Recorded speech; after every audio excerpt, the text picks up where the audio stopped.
Sir 1986లో consumer protection act వచ్చిందండి.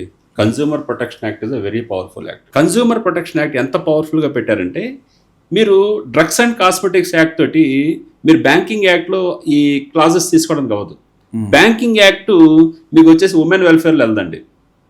కానీ consumer protection act వీళ్ళందరూ చేసే తప్పులు అన్నిటిలో పైన ఉంటుంది. వీళ్ళందరి మీద కూడా మీరు కేసు వేయచ్చు. అంత powerful act.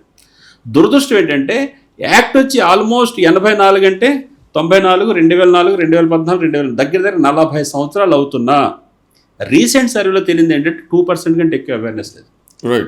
Right to education is one of the rights of the consumer as per the consumer protection act. Right to education ఏంటి? గవర్నమెంటే ఈ ఎడ్యుకేషన్ ఇవ్వాలి. ఇవ్వరు. ఎందుకు ఇవ్వరంటే ఇక్కడ సేవ. ఈ మధ్యలో ఏం చేస్తున్నారు మీరు ఇంపార్టెంట్గా, December 24 is the national consumer day అండి.